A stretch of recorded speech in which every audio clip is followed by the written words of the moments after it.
nos presentamos ante ti como hijos tuyos, necesitados de tu gracia, Señor. Señor, todos nosotros somos pecadores, pero tú en tu gracia entregaste a tu Hijo Jesús a la muerte, a la vergüenza, al dolor, a tu ira, para que Él cargara sobre su cuerpo la maldición de aquellos que creemos en ti.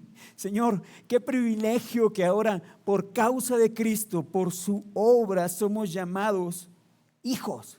Señor, y es en su nombre que me presento delante de ti como un hombre por mí mismo inútil, incapaz. Pero yo te ruego, Señor, que uses mi debilidad para edificar a tu pueblo por medio de tu palabra, por el poder de tu Espíritu Santo. Señor, y que sea tu precioso Espíritu el que arraigue tu verdad en nuestros corazones para tu gloria y nuestra edificación. Te lo ruego, mi Rey, en el nombre de Jesús. Amén. Hermano, hoy vamos a estar en Juan 17, solamente vamos a leer unos versículos. Si quieres, venme acompañando por ahí, por favor. Y antes de empezar a leer, déjame contarte, no sé si tú te identifiques en esto conmigo, pero es cuando vas manejando, es muy fácil perder el rumbo. Ahorita que Toño nos sirvió llevándonos a Guanajuato, le estábamos molestando porque pues es muy fácil, ¿verdad? Vas platicando, vas bien a gusto y gracias a Dios por el GPS, ¿verdad? Pero a veces, aunque tienes ahí el GPS, ¿no te ha pasado?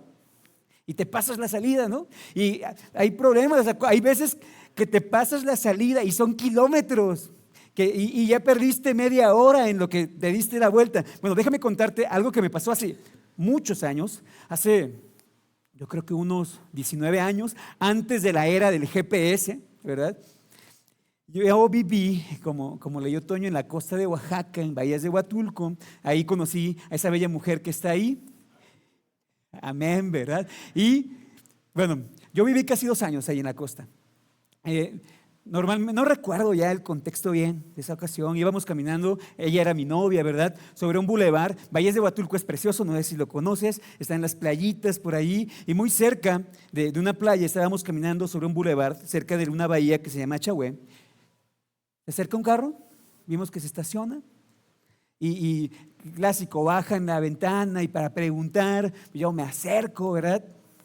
Y me dice, disculpe, joven. En ese entonces estaba joven, ¿verdad? ¿A dónde está la autopista? La salida para la autopista. Y mira, allá en Huatulco, ¿qué crees? No hay autopista. Y pues yo le pregunté, ¿cuál autopista? La autopista de la Ciudad de México. Yo le dije, creo que está un poco perdido. No te preocupes, hermano. Yo me muevo un montonzote, me muevo muchísimo. Creo que está un poco perdido. Y pues empezamos a platicar de dónde viene, hacia dónde va. Y nos contó, estábamos en Oaxaca, estamos de Ciudad de México. Y queríamos agarrar la autopista que va hacia acá, ¿verdad? Hacia la Ciudad de México, hacia Tehuacán. Y nos dijeron que era 4 horas y que saliendo de ahí íbamos a agarrar la autopista hacia Puebla. Y yo les dije, ¿qué crees? Mira, no sé si conoces por allá, pero Bahías de Huatulco está, si te va bien, a 6 horas de Oaxaca. Yo le dije, ¿qué cree? Están del otro lado del país. O sea, están, si les va bien, a unas 10 horas o 12 horas de Ciudad de México. Yo les dije, ¿saben qué? Bájense, ya están aquí, vayan a la playa, disfruten. Pero la señora, ya sabe, las clásicas miradas, se volteó a mirar a su marido con esas miradas que congelan, ¿verdad? Y dijo, no, es que tenemos un compromiso mañana. Y yo, bueno, ya no sé qué resolvieron, ¿verdad? Y les dijimos, miren, pues se van para acá, sí, le agarran por allá, etcétera. Pero mínimo les faltaban 12 horas para llegar a la ciudad. Híjoles, hermano. Y resulta, hermano, que es muy fácil perder el rumbo, ¿cierto? Es muy fácil cuando vas en carretera, pero ¿sabes? Es muy fácil también en la vida cotidiana, ¿cierto? Mira, vamos a ser bien francos, la vida por sí misma es un reto. La vida es preciosa, es maravillosa, pero vaya, creo que tú estás de acuerdo y no quiero tardarme demasiado en esto. Es un reto. Además, hermano, seguir a Cristo también es un reto, ¿no? Él mismo dijo que el camino, ¿cómo es? Es angostito y estrecho. Hermano, vamos a ser francos, o sea, luchas con tu pecado. Y por si eso no fuera suficiente lucha, ¿qué crees? Luchas con el pecado de otros. Hermano, sí, seguir a Cristo es difícil. Y ante todas esas situaciones puede ser muy fácil perder el rumbo. Déjame decirte esto también. En Orizaba, nuestra pequeña iglesia, hemos orado por ustedes. Sabemos, hermano, que han pasado situaciones difíciles. Y yo sé, hermano, a mí me ha pasado cuando estás en circunstancias difíciles. También de pronto es muy fácil perder el rumbo, ¿cierto?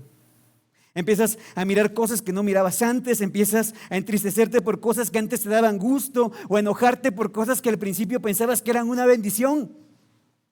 Hermano, ¿sabes? Es tan sencillo perder el rumbo. ¿Y sabes qué es lo más tremendo? Que a veces ni siquiera necesitas apartarte visiblemente para estar extraviado.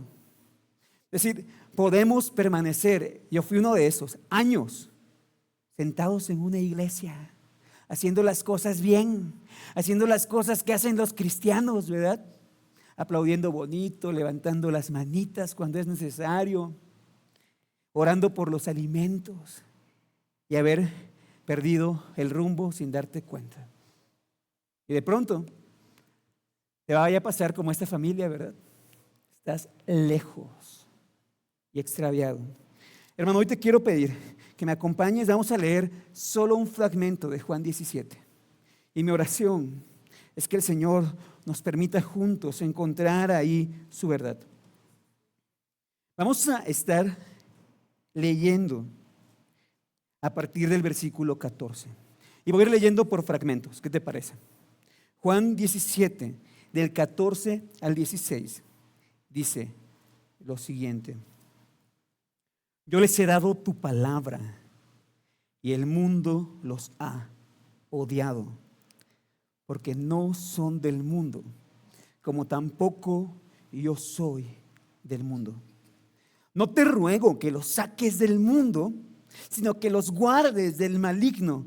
Ellos no son del mundo, como tampoco yo soy del mundo. Déjame recordarte, por si no estás familiarizado con Juan, qué es lo que estaba pasando.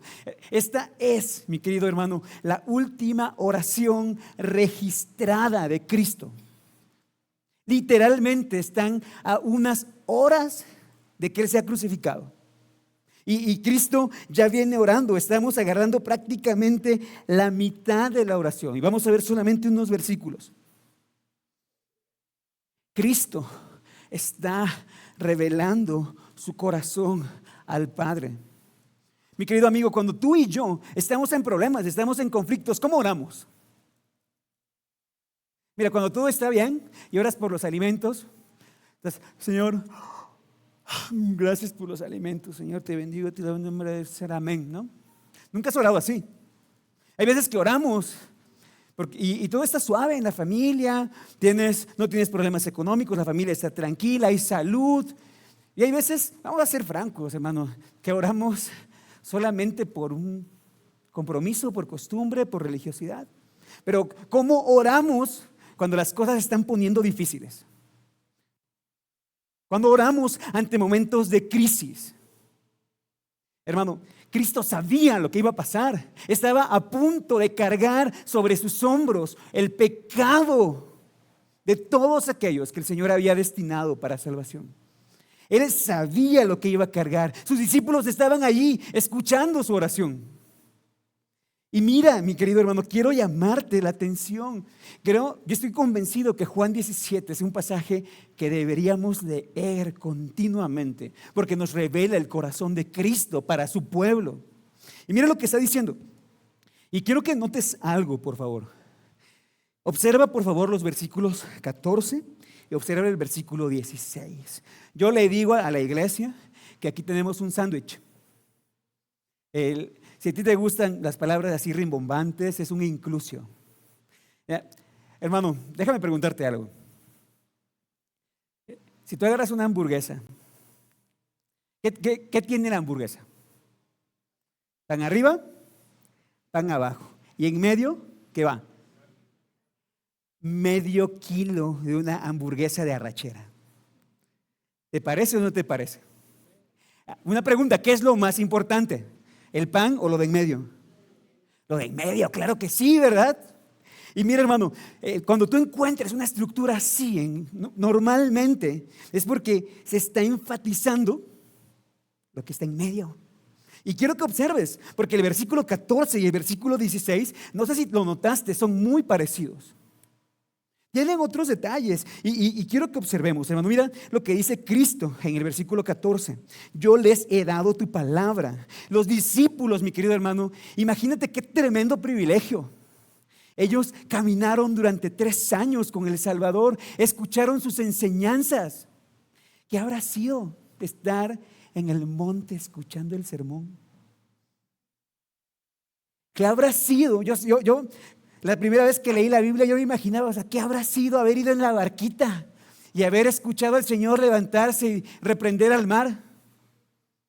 ¿Te imaginas eso? ¿Te imaginas las tardes, las noches, caminando con el Salvador, escuchando la palabra? Ellos habían escuchado y recibido la palabra de Dios por medio de Cristo. ¿Y qué crees, mi querido hermano y amigo? Nosotros tenemos aquí el privilegio de tener la palabra del Señor. Para nosotros, hermano, todo lo que Dios quiso revelarnos, ¿dónde crees que está? Aquí, todo lo que tú y yo necesitamos para la vida y para la piedad está aquí. Y lo que Cristo está diciendo, yo les he entregado tu palabra. Pero esa palabra había sido dura. No sé si tú has leído el Evangelio de Juan. Recuerda que en Juan 6:68, en todo ese relato, que un montón de gente se va y se aparta de Jesús y decían, es que tus palabras son duras. Pero las palabras de Cristo, ¿qué crees? Pedro confesó, ¿a quién iremos? Si solo tú tienes palabras de vida eterna. Hermano, el Señor entrega su palabra a los discípulos. Pero si estás siguiéndome, la consecuencia de que ellos hayan recibido la palabra, ¿cuál fue? ¿Tienes ahí el texto? Y el mundo los ha odiado. Mi querido hermano, el Evangelio es ofensivo. El Evangelio bíblico nos ofende porque lo que nos dice es que estamos totalmente perdidos sin Dios. ¿Y qué crees? Y no hay nada que tú o yo podamos hacer por nuestras propias obras. El Evangelio bíblico es ofensivo. Porque lo que nos dice es, ¿estás perdido? Y no puedes hacer nada para salvarte. No importa lo que hagas, no importa las oraciones que hagas, no importa el dinero que des, no importa lo que hagas por ti mismo. Tú estás perdido. Lo que necesitas es que alguien más te salve. Y hermano, además de eso, el Evangelio es contrario a la cultura. Yo vivo en un pueblo muy tradicional, ¿verdad? Todavía hay muchos valores muy tradicionales. Yo creo que ustedes viviendo en la gran ciudad, es más evidente, ¿cierto?, que todos los principios del Evangelio son ofensivos y contrarios a la cosmovisión popular. Pero no solamente eso. Además, la vida del Evangelio es contraria a la naturaleza caída. Hay cosas en tu carne, en lo que los estudiosos llaman el pecado remanente que queda en nosotros, que se opone drásticamente al Evangelio. Pablo nos lo relata, ¿verdad? En Gálatas, en Romanos, esa lucha que hay en nosotros. Hermano, el mundo se opone al Evangelio. Así que creo que esto es algo que debemos entender. Quienes creemos en Cristo y lo seguimos, hemos sido incluidos en su familia. Pero mientras tanto vivimos en un mundo que se opone al Evangelio. Colosenses 1:13 dice que Él nos trasladó del dominio de las tinieblas al reino de su amado Hijo. Y no sé si recuerdas aquel pasaje de Apocalipsis 5, donde están los ancianos cantando al Señor y diciéndole: digno eres de tomar el libro y de abrir sus sellos, porque tú fuiste inmolado y con tu sangre compraste para Dios a gente de toda tribu, lengua, pueblo y nación. Mi querido hermano, el mundo se opone al Evangelio, pero nosotros fuimos sacados de ese mundo. Si tú has creído en Cristo, tú fuiste arrancado de allí y ahora vivimos para la gloria de Cristo. Acompáñame ahora, por favor. Véame que me estoy perdiendo aquí en mis notas. El mundo nos odia, según este pasaje. Pero quiero que observes, por favor, en el versículo 15. ¿Y qué crees? Esa es la carnita. No te ruego que los saques del mundo, sino que los guardes del maligno. Mi querido amigo, mi querido hermano, si tú has creído en Cristo, eres parte de su familia, eres parte de su reino. Él ha puesto en nosotros una nueva naturaleza. Eso significa ser cristiano, ¿sabes? Que su Espíritu Santo ahora vive en mí, que Él ahora es mi rey, que tengo en mí la simiente de Dios para vivir para su gloria. Pero no es fácil, ¿cierto? Porque estamos viviendo en un mundo que se opone constantemente a esa realidad. Pero el Señor no nos quiso sacar. El Señor nos dejó a que sigamos lidiando con las mismas cosas, a que sigamos lidiando con este mundo que se opone. Así que, mi querido hermano, ahora que eres parte de la familia de Dios, del reino de Dios, Él nos ha puesto para que vivamos para su gloria. Y Pablo lo expresa, es en Filipenses donde dice: nos ha puesto en medio de esta generación maligna y perversa para que brillemos como luminares en el mundo. Así que, mira, mi querido amigo, mi querido hermano, más bien, tenemos que vernos así. Pero ahora quiero que me acompañes, por favor, al verso 17. Vamos a leer del 17 al 19. Santifícalos en tu verdad. Tu palabra es verdad. Como tú me enviaste al mundo, yo también los he enviado al mundo. Y por ellos yo me santifico, para que ellos también sean santificados en la verdad. Y no sé si te das cuenta que aquí hay otro sándwich. Observa lo que empieza. ¿Santifícalos en qué? En la verdad. ¿Y cómo termina el 19? Santificados en la verdad. ¿Qué significa santifícalos en la verdad? ¿Qué significa ser santificado? ¿Qué es la santificación? Estoy seguro que si tú eres parte de esta iglesia, has escuchado algo sobre eso, ¿verdad? Yo siempre lo ilustro así. Todas las palabras que terminan en ficación nos hablan de proceso, ¿cierto? Por ejemplo, la panificación, ¿qué es? El proceso para hacer pan. Y la edificación, el proceso para hacer un edificio, ¿cierto? Entonces, la santificación, ¿qué es? Un proceso para que nosotros que estamos en Cristo, que tenemos una nueva identidad, para que crezcamos en santidad. Hermano, creo que todos lo sabemos con claridad. Nuestro Dios, el Dios Santo, no tolera el pecado. Él tiene un compromiso con castigar el pecado. Es más, ese compromiso fue tan grande que estuvo dispuesto a entregar a Cristo, su Hijo, para que sobre Él cayera el pecado. Hermano, el Señor no tolera el pecado. Él lo que anhela de sus hijos es que todos nosotros crezcamos en santificación. Y creo que esto lo debemos tener claro. Cristo, por su sangre, Él ya perdonó, ¿cuántos pecados? Todos nuestros pecados. Esa es gloria al Señor, ¿verdad? Él ya nos ha perdonado. No hay condenación para los que están en Cristo Jesús. Eso es realidad en nosotros, hermano. Y sin embargo, seguimos luchando con el pecado. En su oración, el pastor Toño lo decía, ¿verdad? Seguimos lidiando con un montón de cuestiones que sabemos lo que producen. Sabemos que ofenden a Dios, a nuestro Rey, a nuestro Señor. Y sabemos la consecuencia que van a tener.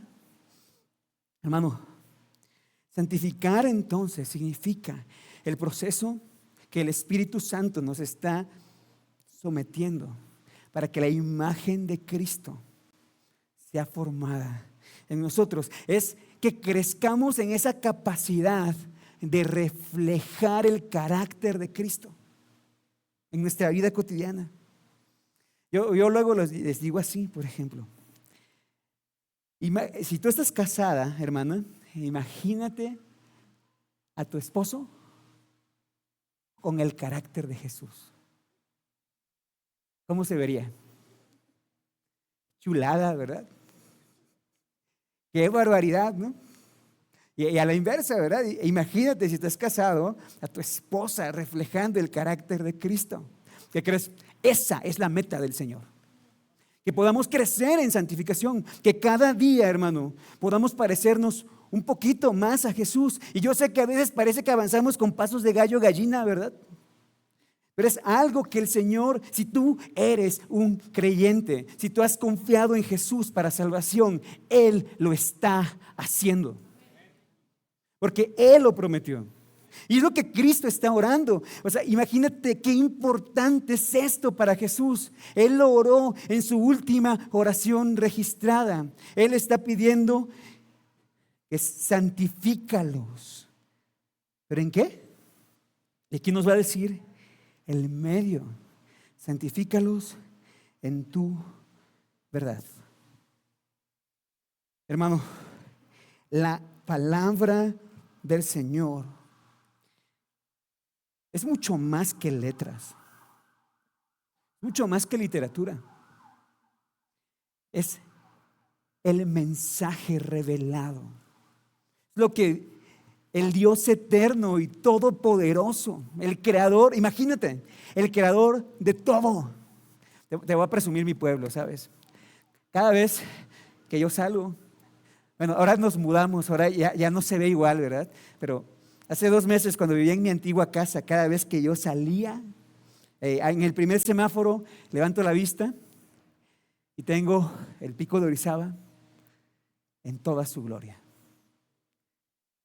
Y me voy moviendo, y Orizaba es una cosita, estamos rodeados de montañas. Y a donde sea que tú voltees, hay montañas. Yo así pensaba cuando era chico, ¿verdad? Yo toda la vida crecí en ese pueblo. Yo decía, si me pierdo, a donde tengo que caminar es contrario a las montañas, porque voy a llegar al centro de la ciudad. Y en el centro de la ciudad, pues ya conozco. Mira, es maravilloso. Y cuando yo estoy allá en mi rancho, de verdad, yo me deleito. Yo miro las montañas, los cielos, el volcán, las nubes, el amanecer. Y créeme, yo soy de las personas que me puedo pasar mucho tiempo contemplando la creación de Dios.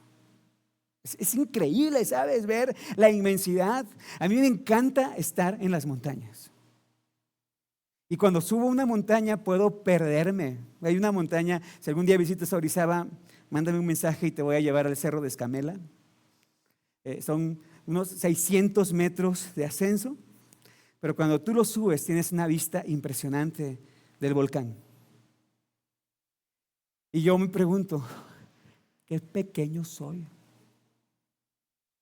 Qué inmenso es el poder de Dios. Pues ese Dios todopoderoso que creó no solo las montañas, astros, galaxias, algo incomprensible para la humanidad. Él quiso revelarnos en este libro su voluntad. Y es mi querido hermano, mi querido amigo, por eso los pastores estamos todo el tiempo. ¿Qué dice tu Biblia? ¿Qué estás leyendo en tu Biblia? Porque es el medio que el Espíritu Santo usa para que seamos moldeados a la imagen de Jesús. Creo que lo sabes, es como un espejo que nos hace ver lo que realmente somos. Me encanta el catecismo de Heidelberg. En su tercera pregunta dice: ¿y cómo conoces tu miseria? Por la ley de Dios. O sea, cada vez que yo leo la palabra de Dios, yo veo lo que soy. Veo de lo que Cristo me libró. Pero al mismo tiempo el Espíritu Santo que Dios ha puesto, que habita en mí, me transforma. Eso es lo que enseña 2 Corintios 3:18. En un contexto donde está hablando es impresionante porque está hablando de la lectura bíblica en el contexto. Dice que cuando nosotros con el rostro descubierto, y está hablando, te repito, no de la alabanza así perdida, no, está hablando de cuando leemos la Escritura con el rostro descubierto, contemplamos como en un espejo la gloria del Señor. Estamos siendo transformados en la misma imagen de gloria en gloria. Así que, mira, te voy a dar un consejo, hermana. ¿Te imaginaste a tu esposo con el carácter de Jesús? ¿Sabes qué necesitas hacer? Viejo, ¿quieres darle un codazo, no? Ya hiciste tu devocional. Ya buscaste al Señor. Y a la inversa, ¿verdad? O dile: ¿sabes qué, mi amor? Vamos a leer juntos la Escritura. Y cuando llega a ver su serie de Netflix o el partido, dile: mi amor. Cuando el partido no, ¿verdad? Vamos a leer la palabra, guíame en la palabra. Hermano, es lo que el Señor usa, es lo que Él está orando, Cristo está orando. Tu palabra es la verdad, santifícalos en la verdad. Pero quiero que observes esto, hermano, porque lo que Cristo quiere hacer en nosotros es que seamos santificados. Para expresarlo de otra manera, es que su reino crezca en nosotros. Un hermano que se llama Andy Davis dijo que la santificación ocurre cuando has saturado tu mente día tras día y mes tras mes y año tras año en la verdad del afluente de la Escritura.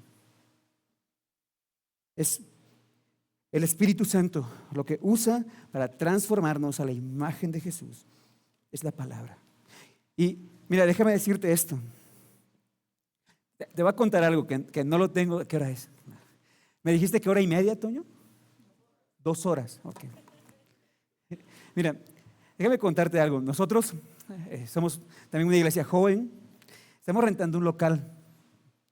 Yo creo que es un local que tiene muchas bendiciones, ¿verdad? Pero tenemos un problema con el dueño. El dueño es cristiano y la última voluntad de su papá es que esas instalaciones se usaran para un campamento cristiano. No da, ¿verdad? O sea, sí tiene área verde, tiene una alberquita por ahí chiquitita y tiene el salón que nosotros usamos, pero no da para un campamento, ¿verdad? ¿Pero qué crees que dice este hombre? Que no me importa. Fue la última voluntad de mi papá. Y aquí va a haber un campamento. Y necesita juntar algo de lana, ¿verdad? Para adecuar las instalaciones. ¿Y qué crees que oramos? Señor, no le des lana a este cuate. Permítenos seguir aquí mucho tiempo, porque es un lugar muy bonito y estamos muy a gusto en ese lugar. Pero me impresiona, ¿sabes? Porque cada vez que vamos a renovar contrato, ya llevamos 5 años allí. Cada vez que vamos a renovar contrato, pues yo voy así.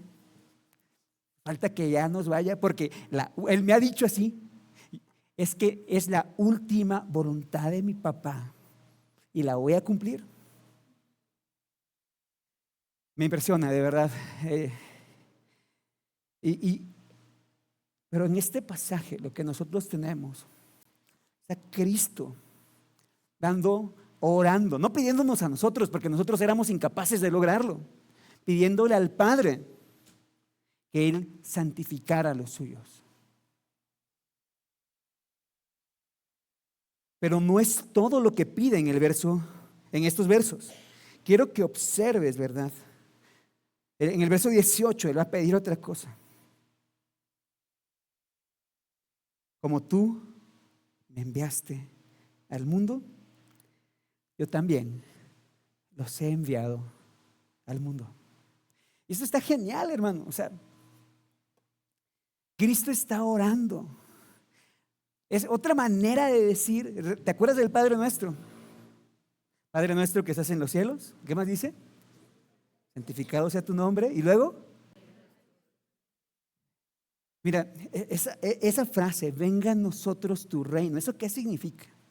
Significa, Señor, yo quiero que tú reines cada día más en mi corazón. En mi corazón hay agentes rebeldes que se oponen de pronto a que Él sea el rey, pero eso le estoy pidiendo, Señor, reina en mi corazón, conquista esa rebeldía de mi corazón. Pero no solo le estamos pidiendo eso, lo que le estamos pidiendo también cuando oramos de esa manera es, Señor, queremos que reines en esta ciudad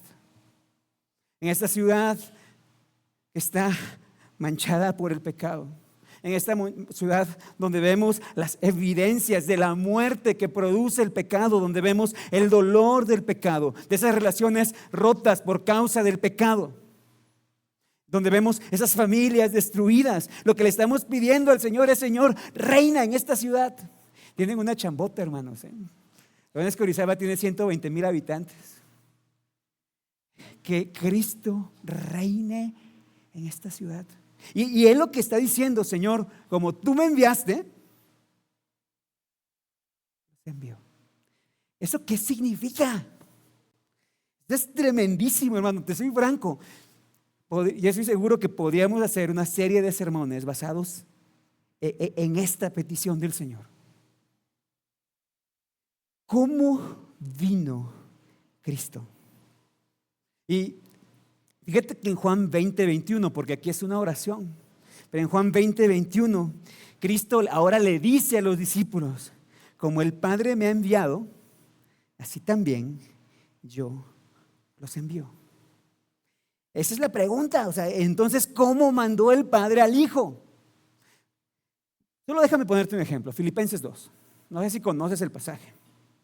Déjame leértelo. Haya pues en ustedes esta actitud que hubo también en Cristo Jesús, el cual, aunque existía en forma de Dios, no consideró el ser igual a Dios como algo a que aferrarse, sino que se despojó a sí mismo, tomando forma de siervo, haciéndose semejante a los hombres, y hallándose en forma de hombre, se humilló él mismo, haciéndose obediente hasta la muerte, y muerte de cruz. Mira, hermano, la enseñanza acerca de Jesús en este pasaje es tremendísima. Siendo en forma de Dios. Hebreos nos dice que Él es la expresión exacta de su naturaleza. A Cristo, siendo eternamente el Hijo de Dios, en obediencia a su Padre vino, se encarnó, nació en el pesebre, ese apestoso y lleno de estiércol y garrapatas y pulgas, y vivió nuestra miseria y vivió una justicia que tú y yo jamás podríamos haber alcanzado, y murió la muerte que tú y yo merecíamos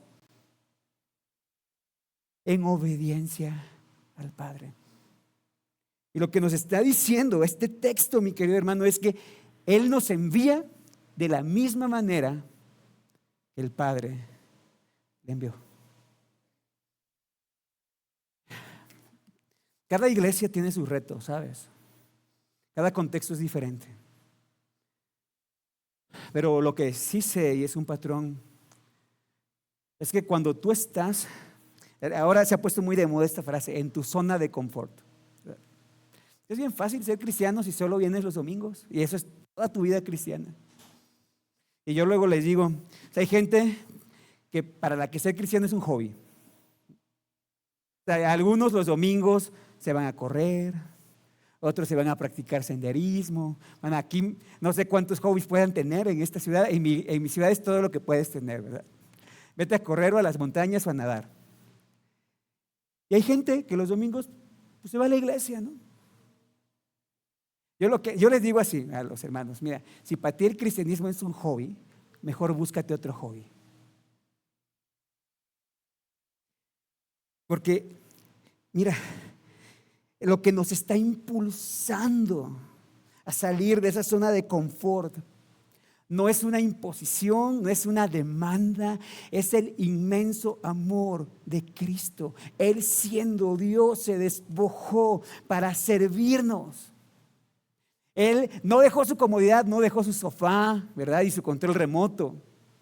No dejó sus tenis para ir a correr o a la montaña ahí colgados. Él dejó su gloria para buscar. Claro, porque éramos el premio mayor, ¿verdad? ¿Cómo no nos buscaría así? No, claro que no teníamos nada que ofrecerle. Así nos buscó. Mi querido hermano, cuando Cristo ora pidiéndole al Padre que seamos enviados de la misma manera, Él nos está invitando a despojarnos. Y déjame decirte esto, servir a otros en la misión de Cristo siempre va a implicar que te despojes. Me contaba el pastor la dinámica que tienen acá, ¿verdad? Los admiro. O sea, llegar temprano a bajar cajas. Bueno, si fuéramos católicos diría que eso es penitencia, ¿verdad? A bajar cajas para instalar todo esto. Implica despojarte. Y yo no sé si me equivoco, pero no creo que sea el ministerio más solicitado. ¿Verdad que no? No tienes solicitudes ahí para, pastor, yo quiero servir, no sé cómo se llama el ministerio, ¿no? En el staff. Quiero servir en el staff, tengo unas ganas de servir en el staff. ¿No, verdad? En la iglesia una vez hicimos, alguien bromeó, uno de los miembros de la alabanza, son bien cotorros, ¿no? Y alguien bromeó en el grupo general de la iglesia. Y no sé si igual que acá, nosotros tenemos 20,000 grupos de la iglesia, ¿no? Y se equivocó de grupo y dijo, vamos a abrir casting para alabanza. Era broma, no era en serio. ¿Qué crees que pasó? 20,000 solicitudes. Pastor, yo quiero estar en el casting, yo quiero estar en el grupo de alabanza. Ya tuvimos que desengañar el domingo en los anuncios, hermanos. Eso fue un fake, ¿verdad? No está abierta casting para el grupo de alabanza. Porque siempre queremos las cosas bien acá, ¿verdad? Pero todo servicio implica que te despojes. Yo de verdad les doy gracias a los hermanos del staff que hacen todo esto. Te soy franco, yo digo, no, la banda de mi iglesia no haría esto, ¿verdad? Los conozco, condenados flojos, y apenas llegan a la hora para ensayar. De verdad, gracias. No sé quiénes son. Y yo sé que eso implica despojarte. Pero cada vez que servimos a otros implica despojarnos. Cada vez que somos llamados a hablar de Cristo, mira, te voy a contar. Yo tiendo, hermano, como todos los pastores, a hablar y hablar y hablar sin pararme. Yo me acuerdo cuando yo renuncié a mi trabajo en el 19, ya hace 6 años. Mira, normalmente yo salía de la casa y en la esquina de la casa siempre hay taxis. Había veces que iba muy agobiado por las presiones y yo iba orando, Señor, no quiero hablar con nadie ahorita, Señor, vengo cansado, vengo agobiado, lo único que quiero es subir al taxi y en los minutos que me lleva, olvidarme de todo. ¿Y qué crees que me pasaba? Cuando me subía con el taxista, o sea, yo venía, Señor, que sea de los taxistas que no hablen, Señor, ¿no? Empezaban, joven, qué bonito está el cielo, ¿verdad? Qué bonita es la creación de Dios. Yo decía, no, Señor, no le voy a hablar, Señor, tú sabes cómo vengo cansado, vengo agobiado, no quiero hablar de ti, Señor, ¿no? Y de pronto decía, sí, porque cuando Cristo vino a morir, Hermano, y porque servir al Señor implica despojarnos. Yo fui el único que la primera vez que hablé de Cristo me temblaban las rodillitas. Hermano, implica despojarnos de nuestras preferencias, de nuestra comodidad. Implica despojarnos de la vergüenza de que todos sepan que eres cristiano en el jale, ¿verdad? Pero nosotros lo hacemos porque Él se despojó. Y Él está orando. Le está pidiendo al Padre. Esa es su oración, hermano. Como tú me enviaste, yo los envío al mundo. Mira, hermano, te voy a pedir un favor. Mañana cuando te despiertes y veas el espejo y te estés lavando la cara, ¿verdad? Y perfumando y todo ese rollo. Antes de que salgas de tu casa, acuérdate. De la misma manera que el Padre envió al Hijo, ahora Él me está enviando a este mundo a servirlo. El siguiente domingo, cuando tú vengas acá a la iglesia y antes de que entres, ¿sabes qué debes pensar? De la misma manera que el Padre envió al Hijo, ahora el Señor me está enviando a despojarme para servir a los demás. Cuando no tengas ganas de cargar cajas o de ir a los ensayos o de ir a los grupos en casa o de orar por todas las necesidades que hay en la iglesia, lo que debemos pensar, ¿sabes qué es? De la misma manera que Cristo se despojó y entregó todo para servirme, para salvarme, Él me llama a hacer lo mismo por su pueblo. Hermano, uno de mis pasajes que más me impacta es Juan 13:1. Porque dice que antes de la fiesta de la Pascua, sabiendo Jesús que su hora había llegado para pasar de este mundo al Padre, habiendo amado a los suyos, los amó hasta el fin. El amor de Cristo no tuvo límites. Él sabía lo que iba a cargar. ¿Te acuerdas de Getsemaní? ¿Te acuerdas cómo oraba? Pero fue a la cruz en obediencia. Hermano, de esa misma manera el Señor nos está enviando a nosotros. Pero quiero que me acompañes, por favor. Ay, ya cerré aquí la Biblia. Juan 17 otra vez. Pero ahora acompáñame al 19. Y por ellos yo me santifico. Yo soy franco, cuando yo era nuevo creyente, esas eran cosas que me provocaban dudas. ¿Cómo? No acabamos de decir que santificar es el proceso de convertir a alguien santo, perdón, a alguien que es pecador en santo, que entonces Jesús es pecador. O ahí cuando en el Padre Nuestro dice, santificado sea tu nombre, yo siempre me preguntaba, ¿cómo? O sea, que no Él ya es santo, ¿cómo vamos a santificarlo? Pero sabes, eso nos pasa porque no conocemos el Antiguo Testamento. En el Antiguo Testamento, por ejemplo, te voy a leer Éxodo 28:41 en la Reina Valera. Y con ellos vestirás a Aarón tu hermano y a sus hijos con él, y los ungirás y los consagrarás y santificarás para que sean mis sacerdotes. Mira, hermano, la santificación ritual en el Antiguo Testamento era la preparación que el sacerdote tomaba para entregar el sacrificio.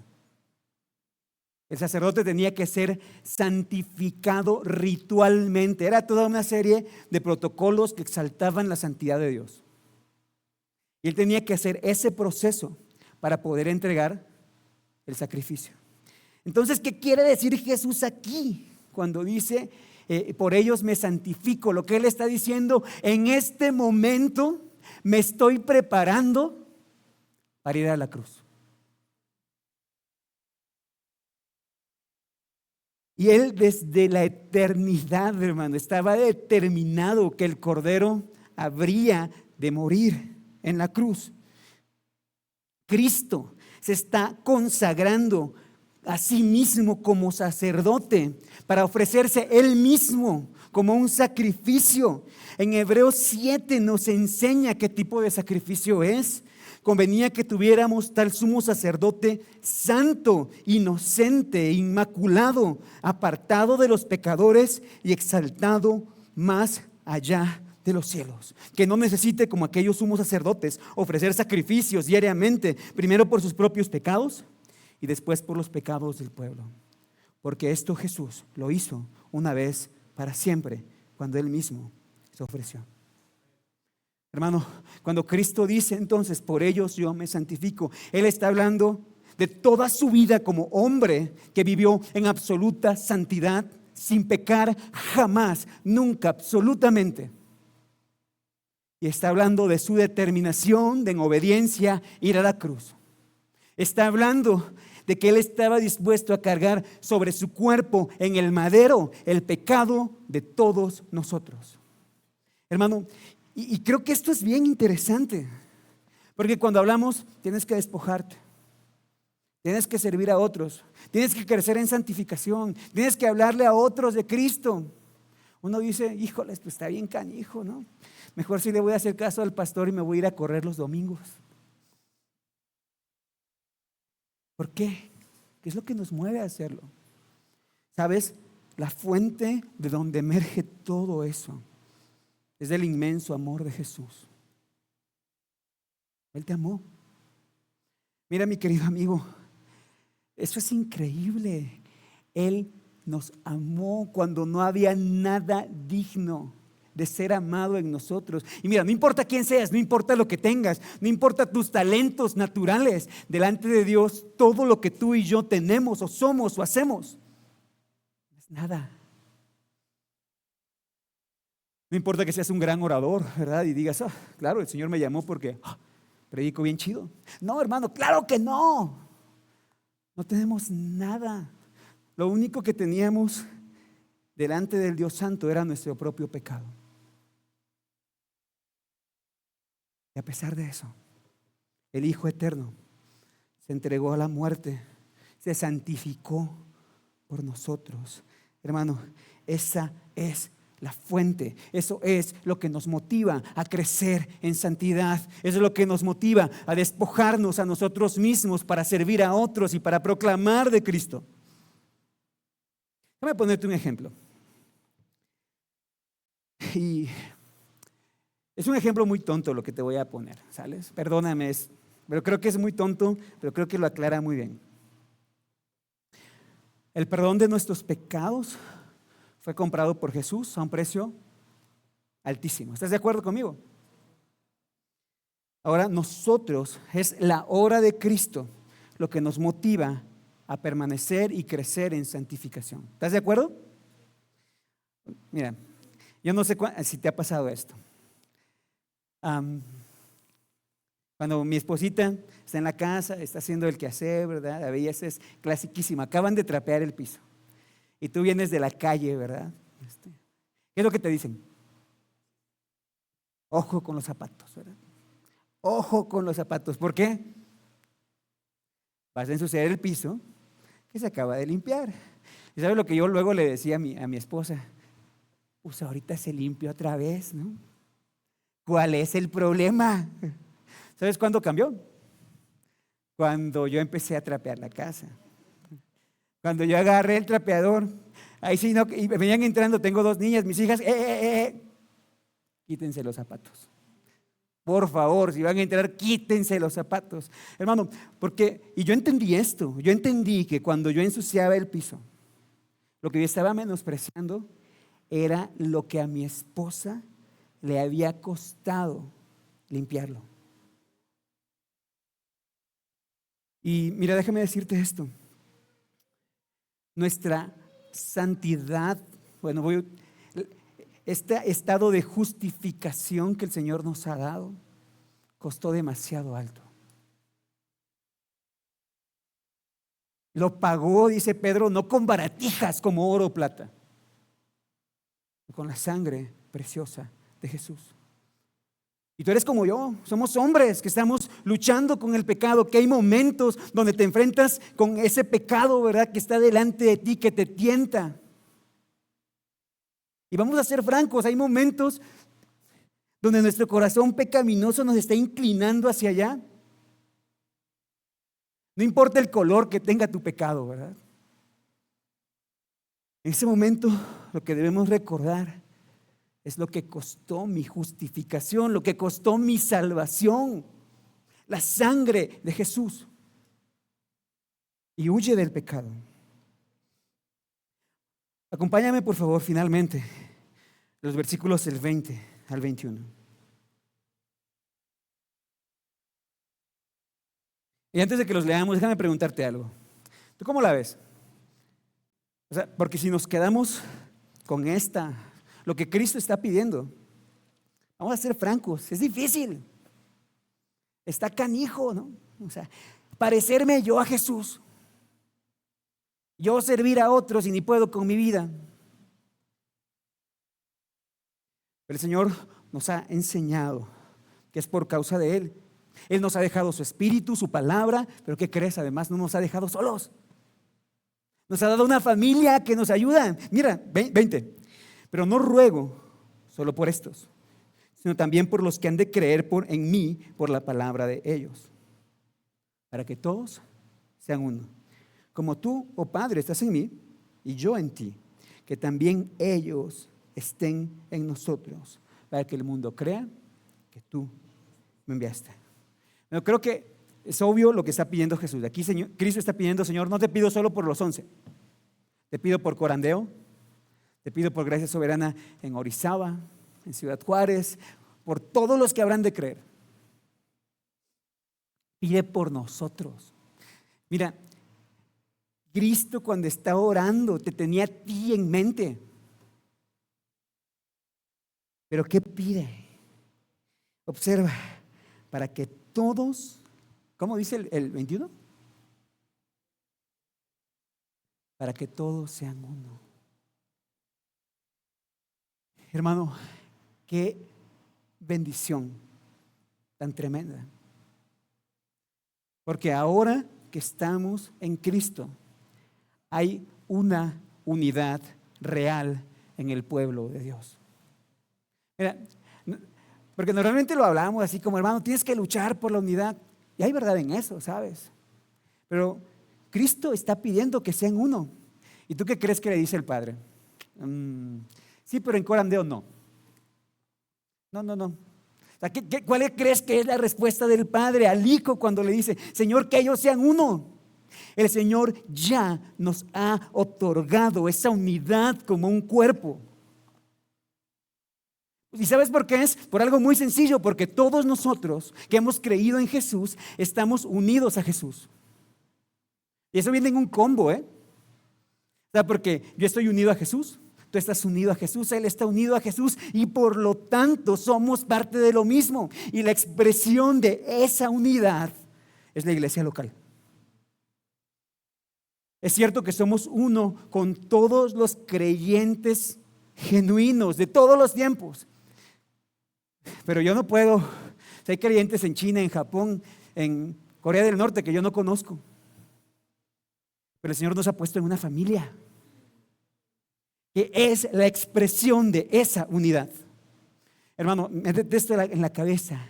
Ya somos uno por causa de Jesús, porque Él la compró con su sangre y porque Él se lo rogó al Padre, para que sean uno. Y mira lo que sigue diciendo: como tú, oh Padre, estás en mí y yo en ti, que ellos también estén en nosotros. Hermano, déjame decirte algo. Estuvimos en un taller de matrimonios. Yo fui muy confrontado, ¿verdad?, por cosas que el Señor me mostró en las que yo estoy fallando como un esposo. Pero la unidad en el matrimonio es una unidad real, ¿sabes? Es una unidad sagrada. Ya somos una carne. Y eso es glorioso, ¿sabes?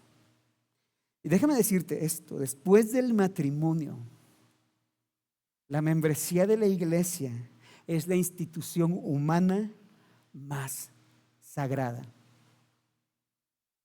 Porque somos uno en Cristo y lo estamos expresando como una familia. Esa unidad ya es real. ¿Y sabes a qué nos manda el Señor? Simplemente a guardarla.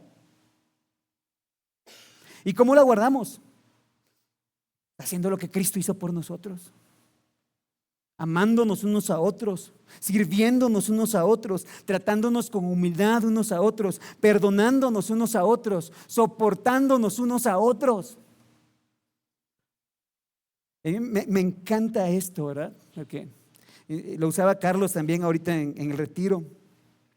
Soportándonos a otros no significa aguantándonos unos a otros. ¿Sí sabías eso, verdad? Cuando tú llamas a soporte técnico, ¿a qué llamas? Tú llamas a soporte técnico y te dices, ay señora, otra vez con el problema, ya me cayó re mal, ¿sabe? Pero pues bueno, ya que es mi trabajo, a ver qué le pasa. Eso no es soporte técnico, ¿verdad?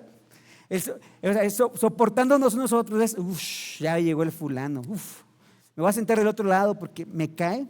Ese no es soportarnos unos a otros. Soportarte es ponerle el hombro para agarrarlo, ¿verdad? Para que vaya junto a ti. Somos llamados a exhortarnos unos a otros, a suplir los unos las necesidades de otros. Simplemente la unidad ya es real. Simplemente tenemos que guardarla. Pero hay un obstáculo para eso, y ese es nuestra naturaleza caída. Todos lidiamos con el egoísmo, con nuestra idolatría. Y sí, hermano, servir es difícil. Venir 3 horas antes a bajar cajas es difícil, ¿verdad? Pero solo lo podremos hacer si permanecemos en el amor de Cristo. En 1 Juan 3:16 es un pasaje impresionante, porque dice que en esto conocemos el amor, en que Él puso su vida por nosotros. ¿Alguien se lo sabe de memoria? También nosotros debemos poner nuestras vidas por los hermanos. Te voy a decir esto. Las personas que están aquí reunidas hoy son parte de ti. Son tu iglesia local. El Señor te unió con ellos. Tú puedes decir, uy, pero son rechafas. Antes iba a una iglesia grandototota, ¿no? Y tenían miles de ministerios. El Señor te unió con esta expresión de su iglesia para que tú la ames, para que tú la sirvas. Y si no estamos amando, ¿sabes por qué es? Algo muy sencillo, que no estamos siendo llenos del amor de Cristo. ¿Qué es lo que necesitas preguntarte? ¿Estoy realmente saturado del amor de Cristo? ¿Me estoy llenando de Él a tal punto que lo desbordo? Hermano, ¿qué debería brotar de nosotros, hermano? Si hemos recibido tanto amor, lo que debería brotar de nosotros es amor. Y mira, no te estoy diciendo que tenemos que ser los ositos cariñositos en la tierra de quiéreme mucho. Hermano, de lo que estoy hablando, no estoy hablando de ese amor romántico, ¿verdad? No es que llegas a la iglesia. No es eso. Porque Cristo cuando fue a la cruz no iba suspirando, ¿verdad? Es un amor sacrificial. Es ese amor en el matrimonio, ¿sabes cómo se expresa? Sí, se expresa en una cena romántica con tu esposa. Pero también se expresa cuando a las 3 de la mañana tienes tu bebé recién nacido y es la 40ª vez que se despierta. Y tienes que decirle a tu esposa, ¿sabes qué, mi amor? Yo lo cuido, descánsate. Es el mismo tipo de amor sacrificial que debemos reflejar. Es el instrumento que el Espíritu usa para guardar la unidad. Y mira, me va a pasar como dicen que le pasa al pastor. Ya voy a empezar a concluir. Mira lo que dice el 21. Para que todos sean uno, como tú, oh Padre, estás en mí y yo en ti, que también ellos sean uno en nosotros, para que el mundo crea que tú me enviaste. Hermano, ese pasaje es precioso. Que ellos estén en nosotros. O sea, mira, la verdad no sé cómo expresar esto. No es, fíjate, porque no está diciendo que ellos estén en nosotros. Eso lo entendemos teológicamente, ¿verdad? Te podemos decir que es porque el Espíritu Santo reside en nosotros. Pero ¿cómo que ellos, o sea, nosotros, estemos con el Padre y con el Hijo. Él sí puede venir a nosotros, ¿verdad? En la persona del Espíritu, pero ¿cómo que yo esté en ellos? Mira, creo que lo que está diciendo, hermano, en Juan 14, él había dicho que hay moradas, lo recuerdas, ¿verdad?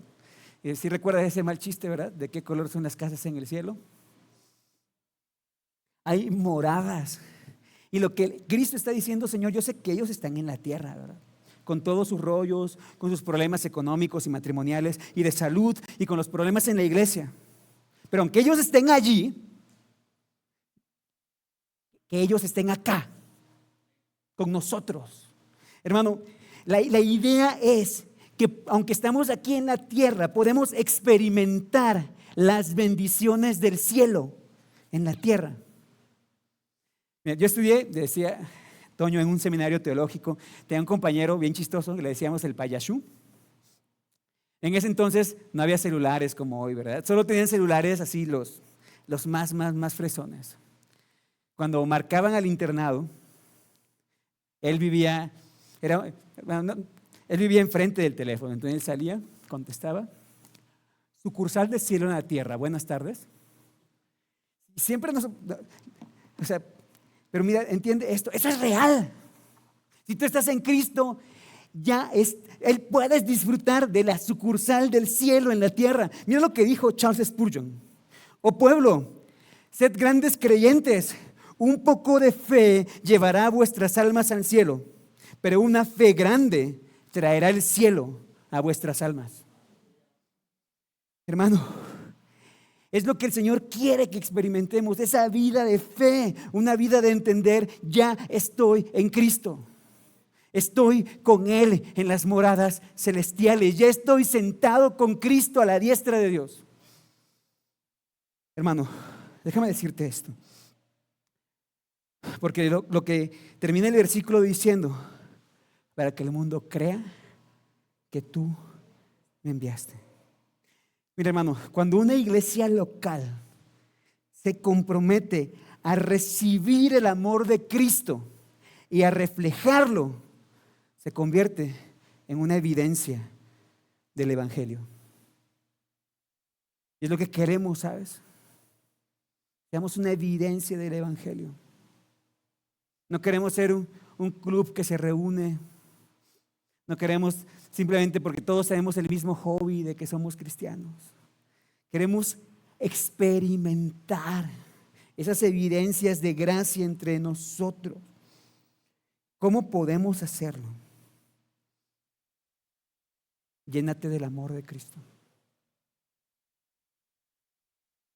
Déjame terminar diciéndote esto. En este pasaje, que sé que solo son unos versículos, el Señor está orando por los 11, por toda la iglesia, pero también por esta iglesia local. Y lo que Él está pidiendo es precisamente eso. Yo creo que puedo decir esto. Creo que el Señor está diciendo: Señor, yo te pido que la iglesia Coram Deo de Ciudad de México experimente mi amor, de tal manera que puedan crecer en santificación, que su reino crezca dentro de cada uno de ellos y que sean una evidencia de amor al amarse y servirse unos a otros, de tal manera que eso alcanza al mundo. El Señor nos está llamando como su iglesia, como su pueblo, a creer esta verdad. El Señor quiere, mi querido hermano, que tú y esta iglesia local sean una evidencia del poder del Evangelio. Pero solo lo vamos a lograr si estamos llenándonos, completándonos cada día del inmenso amor de Jesús. Y si unimos nuestras oraciones a Él, al fin y al cabo yo te diría, si Él oraba por esto, ¿no tendríamos que orar nosotros también por lo mismo? Así que, hermano, que el Señor, por su gracia y por su amor, nos impulse a ser saturados del amor de Cristo de tal manera que podamos reflejarlo en nuestra iglesia y en esta ciudad. Acompáñame a orar. Cierra tus ojos, por favor.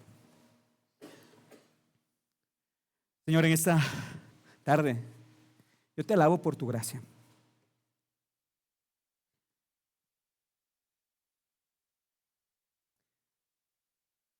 ¿Cómo es posible que un Dios santo, que un Dios todopoderoso,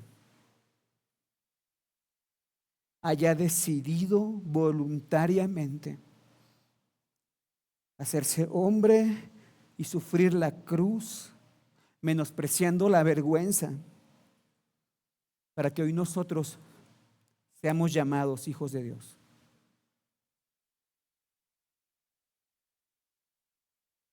¿Cómo es posible que haya tanto amor y tanta gracia en ti, Señor? ¿Cómo es posible que nos ames tanto, que has perdonado todos nuestros pecados, que nos aseguras que nada puede separarnos de tu amor?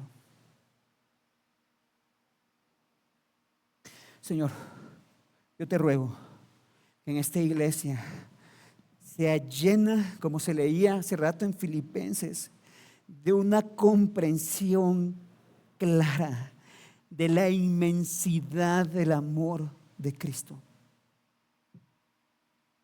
Y que no sea solo una comprensión intelectual, Señor, sino que sea algo que cale en nuestro corazón y en nuestro espíritu, de tal manera, Señor, que vivamos desbordados de tu amor.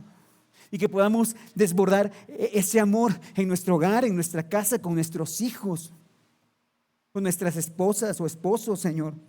Que podamos desbordar tu amor en esta iglesia, Señor. Que haya evidencias de ese desbordamiento de amor en esos actos de sacrificio, de servicio, de entrega, de perdón. Que esta iglesia, Señor, yo te ruego que estén tan saturados de esa fe en el amor de Jesús, y todo lo demás, Señor,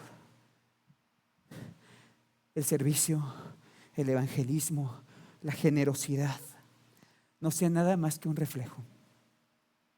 Y cuando vengan adversidades y luchas, porque sin duda tú las vas a permitir para el bien de esta iglesia local, sea tu amor, Señor, el ancla que la sostenga arraigada y firme en ti. De tal manera que esta iglesia local, Coram Deo, sea cada día de una manera más clara una evidencia del Evangelio. Te lo ruego, mi Dios, en el nombre de Jesús. Amén. Doy muchas gracias, hermano, y que el Señor